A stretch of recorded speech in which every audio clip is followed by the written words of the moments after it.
Walaupun banyak pimpinan kepala negara ingin kirim bantuan, saya bilang terima kasih. Concern Anda, kami mampu. Indonesia mampu mengatasi ini.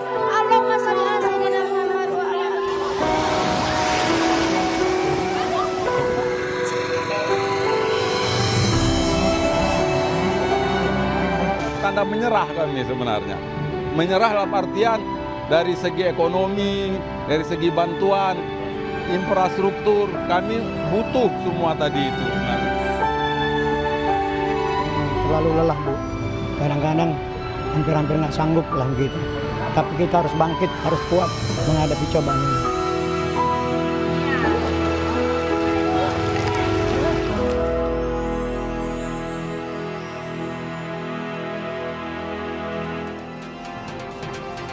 Saudara, 3 pekan pasca bencana banjir bandang di Aceh, sejumlah wilayah masih sulit mendapat bantuan.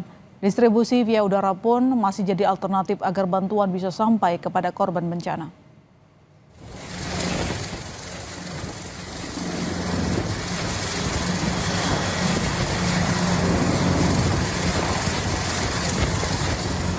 Warga korban banjir bandang langsung berlari menuju helikopter Karakal milik TNI AU untuk mengambil bantuan. Pendaratan terbatas dilakukan di aliran sungai saat mendistribusikan bantuan bencana ke Kabupaten Gayo Lues, Provinsi Aceh. Total ada 1,8 ton bantuan logistik yang didistribusikan ke 2 desa Simpur Jaya dan Desa Rumah Bundar, Gayo Lues yang masih sulit mendapatkan bantuan karena akses jalur darat yang belum sepenuhnya pulih.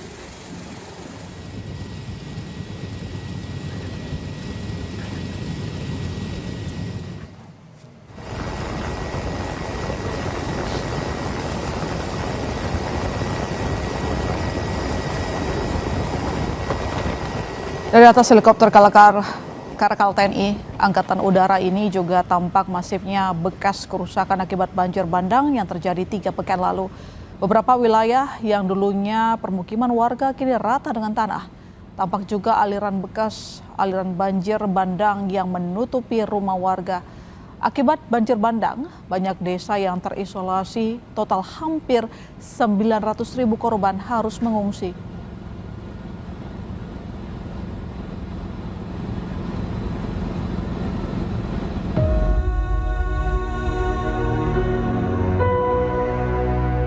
Tiga pekan harus bertahan hidup di posko pengungsian tentu bukan hal yang mudah.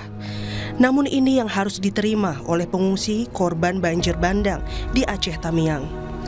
Vera salah satunya, apalagi ia memiliki sang bayi yang harus ia rawat. Vera pun bercerita betapa sulitnya mendapatkan bantuan untuk sang buah hati. Pampers, susu, itu waktu awal-awal dulu susah Bu mendapatkannya Bu. Karena kan toko-toko tutup semuanya. Terus air bersih susah Bu. Jadi kalau buat susu untuk anak pakai air paret. Air paret ini apa ya? Air ini Bu, selokan. Air selokan. Air selokan. Oke. Kami tunggu sampai dia ngendap, baru kami masak pakai itu. Kayak gitu. Kami sering makan mie mentah di sini, kadang kan susah gas. Itu selama berapa lama di awal mengungsi, Mbak? Hampir 2 minggu Bu. Hampir 2 minggu. Posko pengungsian yang tak cukup menampung korban banjir membuat sebagian korban banjir bandang di Aceh Tamiang terpaksa membangun tenda sementara dengan terpal dan alas adanya.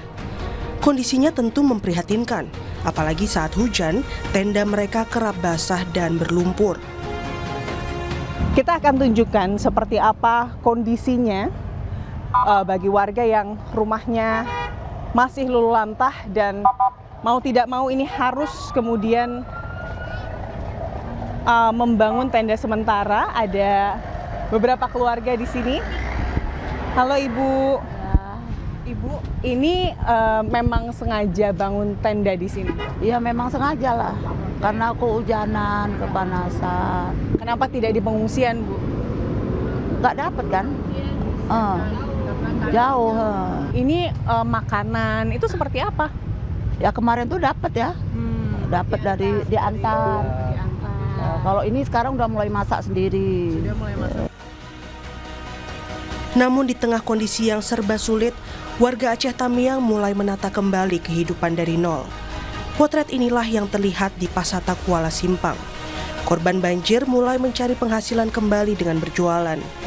Dagangannya pun hanya diletakkan di pinggir jalan karena toko mereka sudah rusak. Kita perlu makan, bantuan kita nggak sampai, kan tertumpuk di posko. Nah, jadi mau nggak mau ya kita jualan lapangan, dapat sedikit, jadilah untuk susu-susu anak kecil, pampasnya kan. Aceh Tamiang jadi potret bagaimana warga korban banjir bandang kembali bangkit setelah bencana melanda mereka. Bantuan jangka panjang dari pemerintah kini dinanti agar korban banjir bandang bisa kembali melanjutkan hidup. Tim Liputan Kompas TV.